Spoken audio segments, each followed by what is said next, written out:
Ọlụ na-aga n'iru ugbu a n'okporo ụzọ Amansea Ifite New Government House Aroma Road. Onye nta akụkọ anyị n'ihe gbasara ụlọ bụ Ngozi Obileri gara leta otu ọrụ si aga n'ebe ahụ wee kọrọ anyị na ahụrụ ndị ọlụ Geld Construction Company bụ ụlọ ọrụ ji ọlụ ahụ ka ha nọ nnọọ n'igwe n'ebe dịgasị iche iche wee na-alụ ọlụ ha. Gere ka o si wee kọrọ anyị ya bụ akụkọ.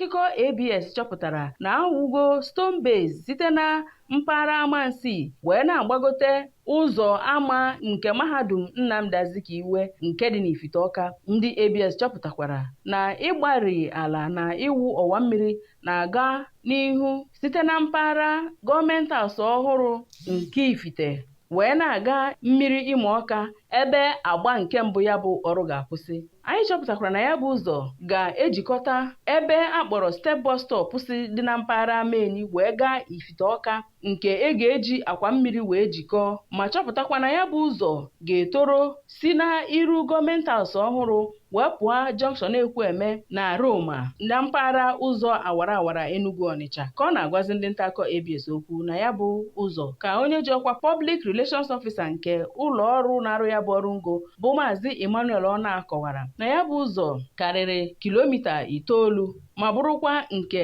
enyere ha ọnwa 18 iji rụchapụ. Maazị Ona toziri Gọvanọ Chukwuma Soludo maka inye ha ohere ọzọ ịrụrụ ndị Anambra ọrụ ụzọ. Ka o si na dị, awụchala kota n'ụzọ awara awara ahụ dị ihe karịrị kilomita 26 bụ ụzọ Amansea Ebenebe Ugbeenu Ugbene Obofe Mmiri nke edesigoro ihe a na-edegasị n'ụzọ ma kasịa ihe ndị a na-aka mee ya bụ ụzọ ka ọ bụrụ nnọọ ọmarịcha ihe ma ị na-ele ya anya. Abụ m Ngozi Obileri.